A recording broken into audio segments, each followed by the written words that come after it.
Hello everyone, Sean Duffy here. Thank you for coming out. We're going to give you an update on Newark. I'm here with Chris Rushello, the acting administrator of the FAA, Sarah McKeon from the Port Authority. She's the Newark Airport Director of Aviation, as well as Scott Kirby, the CEO of United Airlines, and Tom Kane, one of New Jersey's finest in Congress. So I appreciate them all being here with us. Today we're celebrating the opening of Newark's runway. And this is a 60-day project that actually is completed 13 days early.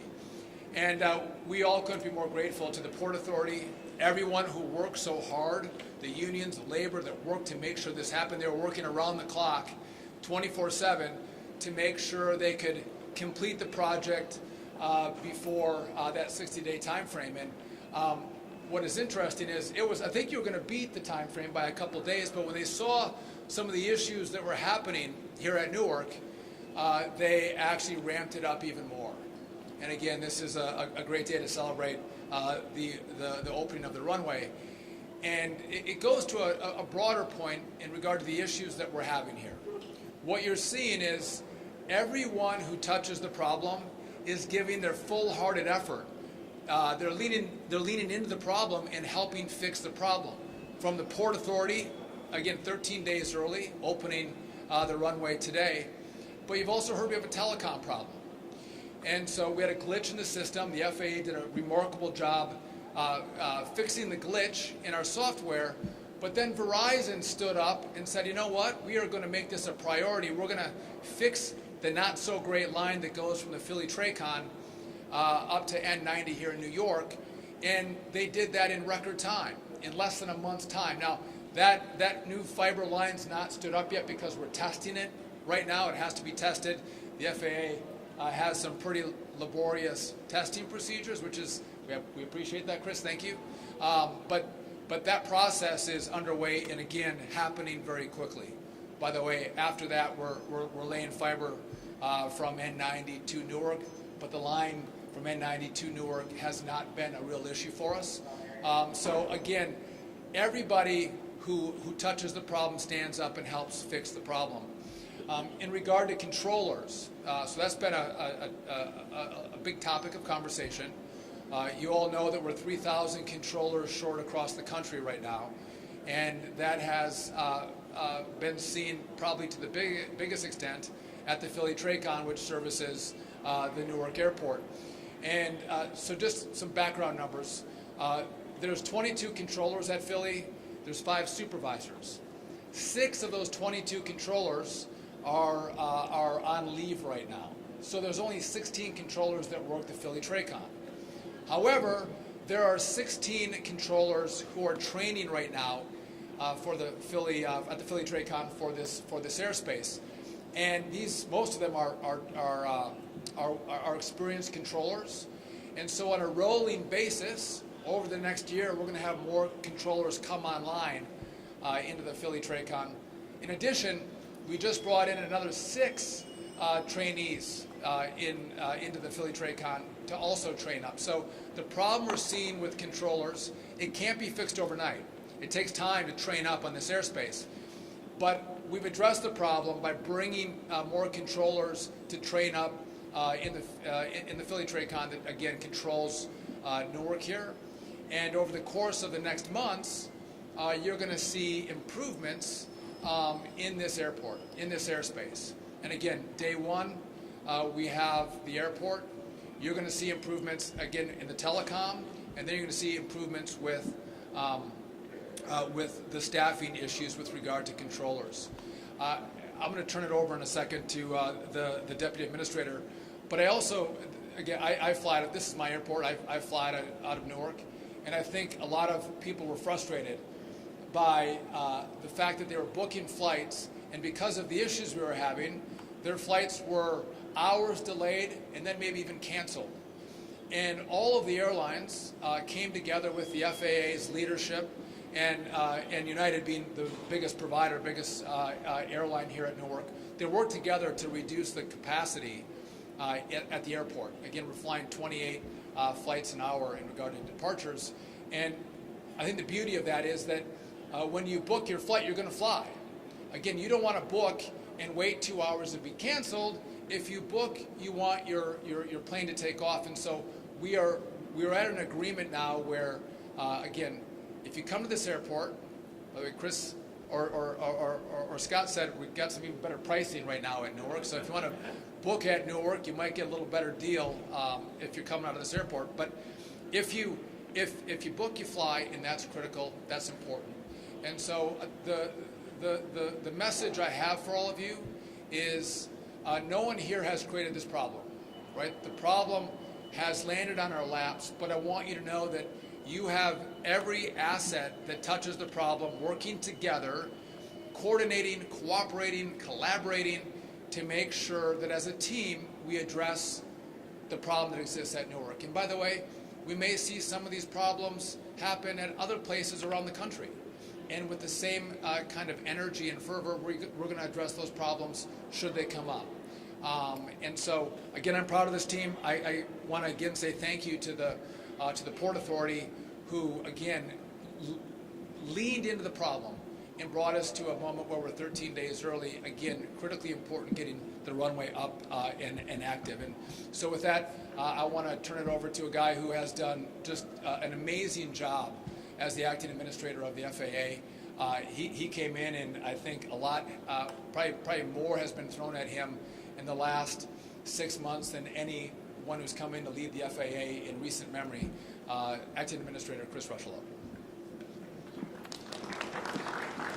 Thank you, Mr. Secretary.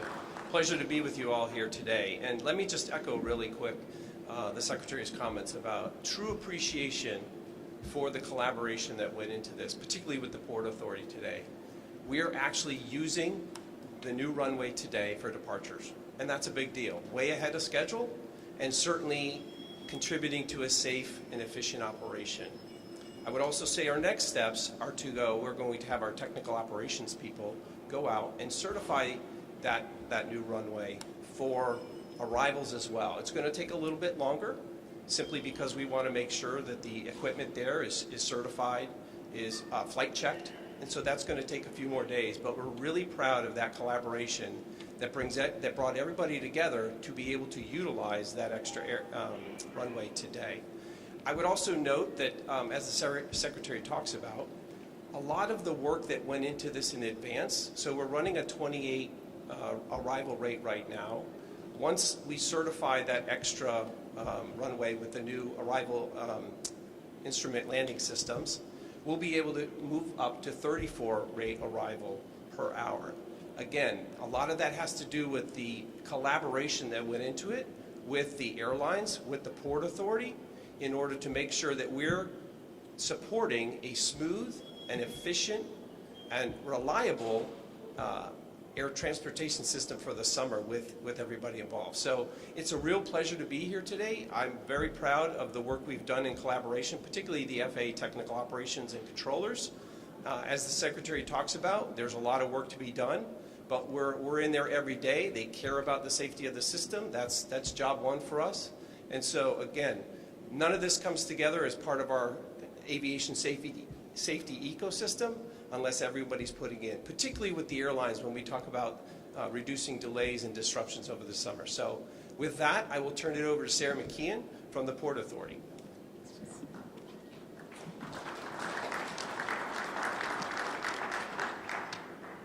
Good afternoon, everybody. Thank you so much all for being here.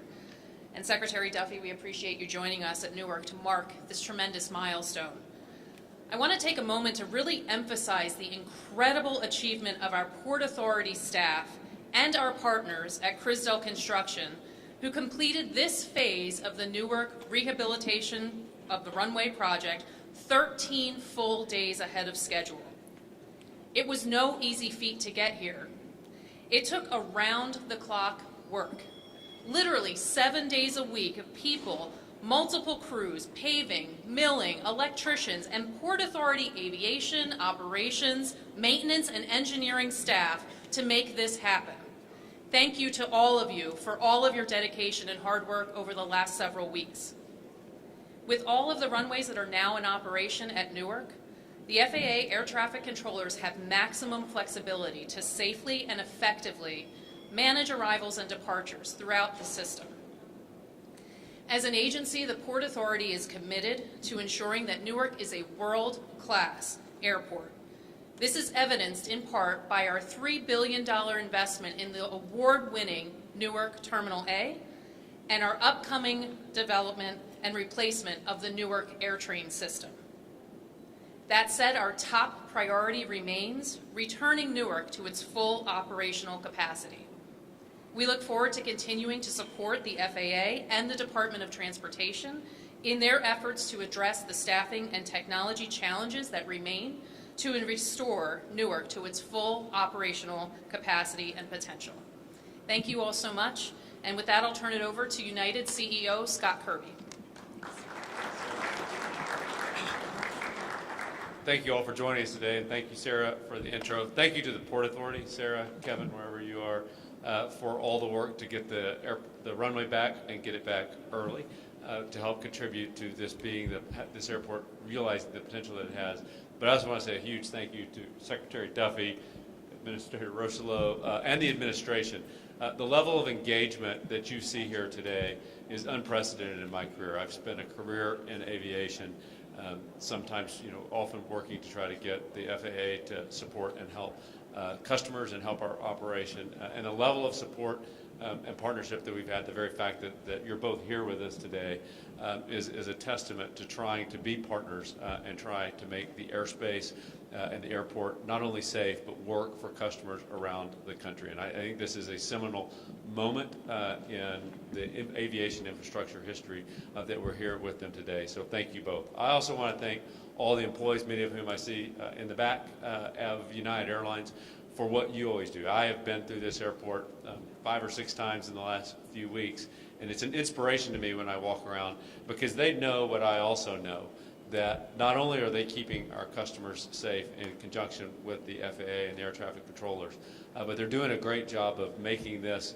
a really reliable airport that our customers can count on. And in fact, for the period of time this year, for the almost 4 months of the year when runway construction wasn't going on, Newark has actually been the most reliable of the 3 New York airports, slightly ahead of both JFK and LaGuardia in terms of on-time performance and lowest cancellation rate. So they really are doing an amazing job taking care of our customers. And I really am excited today, as challenging as the last few weeks have been, and they have been tough, that the future looks brighter for Newark than it ever has in my career. The things that we have been asking for years to make this airport operate reliably for customers are now being done. You know, the administrator talked about the number of flights that we have at the airport, and while we would at United would love to schedule more flights, we can only schedule as many as the airport can handle. And so having the infrastructure right, having the staffing right at the TRACON, at the tower, and in the centers, but also having the airport realistically scheduled is the key to letting this be the crown jewel that it really is for not just United Airlines, not just for New Jersey, but really for the entire country. Because Newark, the United Airlines hub here, actually is the largest single airline international gateway, particularly to Europe, of anywhere in the country. It really is a crown jewel of Americans visiting and seeing the world, and for people from around the world to come experience this country. So a huge thank you to everyone. We are glad to put this in the rearview mirror, and as I told you, customers can not only book with confidence.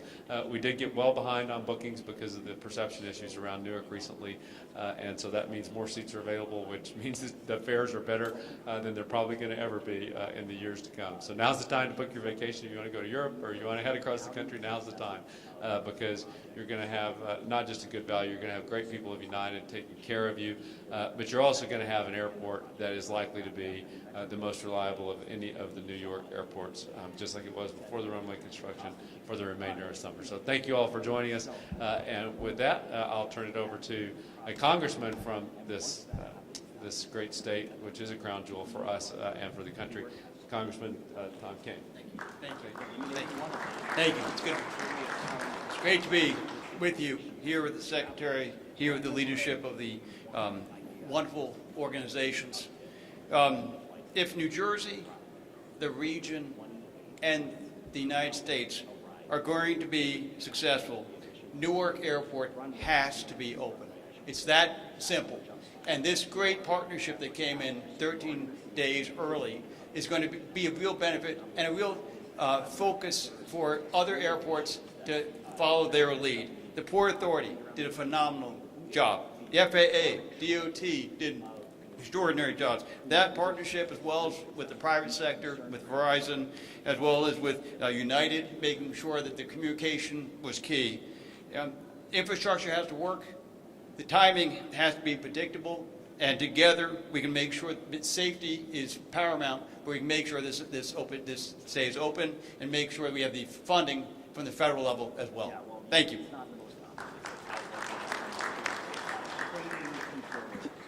All right, we're happy to take any of the questions you may have for us. Yes. So when are passengers? Thank you. So when are passengers really going to see a change or a difference, and in volume and the ability to book more flights and options, things like that? So I'll take a crack at that. If I get it wrong, Chris will tell me. So we're at 28 flights an hour right now. Once the runway gets certified, we're going to increase that to 34 flights an hour. So you're going to start to see that, and that's going to be the 9th or 10th. We think it's going to be certified, so a little over a week. And so then when you'll have more capacity coming out of this airport, and we're going to hold that then for the summer. We're not going to reevaluate the number of flights per hour until we get to October. Yeah. I'll just add that from a customer perspective, what's selling right now is that 34 flight. So if you book, you can have confidence that the selling schedules are equal to the 34 that the Secretary said, so you can book with confidence. Yes. Hi, Katie Corrado from Pix 11. So you had to, particularly United, cancel flights voluntarily, and that is with one runway down. So now that you've added this runway back, can you start adding flights back? Is that in the foreseeable future? They are. So the schedule is now built starting June 15th at 34. It's 28 until then, but the airport's going to easily be able to handle the 28 because the runway's back early. But once it's back to starting June 15th, the airport is scheduled at 34 per day. And again, that's what's in the selling schedules today. So if you're buying a ticket this summer, you can have confidence that that's the schedule. And I think we'll be able to gradually ramp that up by the time we get out to October and look at the data. But we're confident. And the other thing that United has done is fly bigger airplanes. So we'll have fewer flights, we have fewer regional jets, and we're flying bigger aircraft in to keep the number of seats for customers similar to what it was before. But the schedule is now set. Okay. Just to add to that, we had three problems. One, the runway was getting rebuilt, and again today we're celebrating 13 days early. We had a telecom issue. That new fiber is laid, but it has to be tested. And then we have the staffing issue with air traffic controllers. So all of those things on a rolling basis are going to come online, and as that happens, we're going to be able to expand the capacity of the airport. But again, you can't snap your fingers and make it happen really quickly because these things take longer than a week or two or even a month. Yes. Secretary, can you, I have two questions. One is the fiber that got late and is getting tested. When do you expect that to come online? So I don't want to overpromise and underdeliver. So we're looking at it, but our hope is at the end of June, early July, we can switch it over. Okay, and then But that's the line from the Philly Tracon to N90, and that was the problem line that we had for radar or for telecom? for telecom. Okay. And then the air traffic controllers, you mentioned that there's many in training, that they should be able to roll out over the next year. Can you give us a little more particulars on that? Do you expect all of those air traffic controllers that are getting trained for Area C to be, rolling out like a year today? Like how can you just give more detail on that? So we have 22 controllers. 6 are on leave right now. Okay, so it leaves us with 16 controllers in the Philly Tracon. And we have 16, these are really a lot of 16s in here, so don't be confused. We have 16 in training. 14 of those are experienced controllers from other airspaces. They have to get trained up in this airspace. And so depending on where they're at in the training will depend on when they roll out of training and become certified controllers for this airspace. I believe, Chris, we have another 6 that just came in on top of the 16. So there's a total now of 22 controllers in training. And so it does take time, right? You want to make sure you have well-trained, certified controllers controlling your airspace. And so, again, they won't come out all at the same time, but they'll roll out over the course of the next months up to a year. So you'll start to see reduced stress on the controller front as we go from month to month. Yes. Hi, Tim McNicholas with CBS News New York. A few weeks ago, the FAA announced that they were installing runway incursion devices at 70 airports across the country, but not any airports in New York or New Jersey. Why not install those devices here? So part of our analysis when we roll out this type of equipment, the safety equipment, is looking through where we're seeing evidence of increased risk. And so what we want to do going into this is identify those airports that have perhaps increased risk and put those safety mitigations in place as early as possible. So that's not to say that those 79 airports are the only airports that we're looking at. We're just constantly rolling through the system to make sure that as we identify these areas for this new technology, we can put that in place and make sure that we're mitigating that risk that we identify kind of in our ongoing safety analysis process. Good afternoon. Ramsey Khalife with WNYC, the local NPR station. So 2 questions. You said that Verizon took up a lot of that work to make the replacements to lay down cable. Did they do that between Long Island and Philly? Like how many miles of cabling is that really? So that was between the Philly Tracon and New York, yes. How many exact miles? I don't know. But again, as the crow flies, I'm not sure if we went as the crow flies, but it's miles. And again, they did it very quickly. And what about the other technology? Obviously, that's something that the DOT has proposed that needs to be completely changed across the country. But that continues to age. So 100%. what effects are we going to see if that doesn't happen more immediately? So again, the equipment's been working, right? But we're starting to. It's like I'm driving my car and I'm hearing some knocks. I got some smoke coming out of the back. I got some problems, and it's incumbent upon us to tell America we have problems, and it has to be fixed. And so in the big beautiful bill, there's $12.5 billion to start this project. Big deal. I believe the Senate's going to provide more dollars for us. Also, we'll see what they do. But the failure of the past has been the FAA has gotten small tranches of money, not full funding. We need full funding. We need the money up front so we can contract out and build this brand new system across the country. That's been one problem. Usually the FAA deals with middle management. FAA projects get done at the bottom of the list normally, and they take forever. Frankly, they rarely get done. We are dealing at a CEO level as we're thinking through who's going to come in and partner with us in this project. So the buy-in is way different in this project. The money is going to be way different. And the final point is we're going to need permitting reform because this has to happen fast. And again, we're not building a 6-lane thoroughfare. We're not building skyscrapers. We're going to lay fiber. And so hopefully the Congress will work with us on that as well. And hopefully we'll get it by, end of July or August.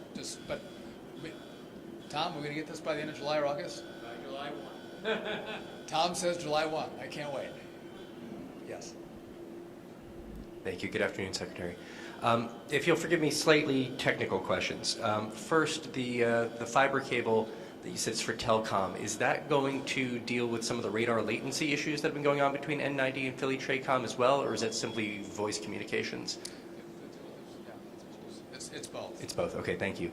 And that 34 an hour that once the runway is certified should be the capacity of the runway layout here. Is that reliant on full staffing at Philly Tracom, or is that achievable with what you've got now? That's achievable with what we have right now. Yeah. So we have the capacity, and now that there's something unforeseen that happens where we lose controllers for some reason, we'll scale those numbers back. But we'll have the staff to go to 34 with the current staffing at the Philly Tracom. Okay. Yes. Hi, Jelani Gibson, NJ.com. Can we get an estimate on what the flights per hour were before all of the delays started happening?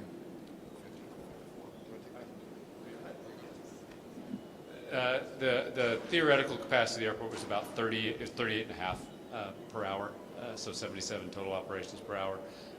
And sometimes the day, though, it was scheduled at 80 plus. That's historically actually been the challenge at Newark, is that the theoretical maximum was 38.5 per hour, and it was scheduled over that. It would just cause delays that would bleed through the day. And so that's why this is such a seminal and really turning point for not just the near term, but the long term of Newark, is because once you philosophically start matching the number of flights to be equal to the capacity of the airport, it allows the airport to run reliably, as far into the future as you can look. So this is a really big day.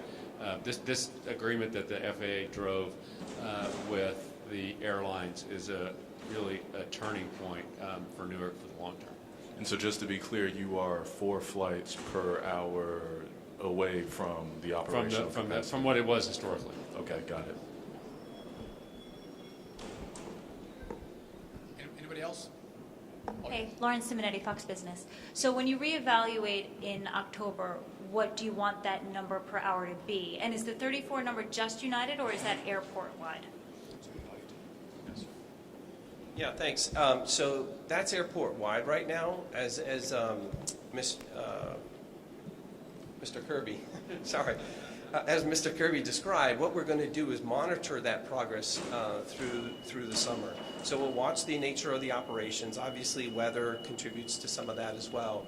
And then as we continue to roll new controllers on, new certified controllers, we'll be able to assess kind of where that benchmark is going forward past October. But we'll continue to work that regularly with the airlines that operate and the Port Authority to make sure that we've kind of got a good sense of that as we get into the fall and the winter.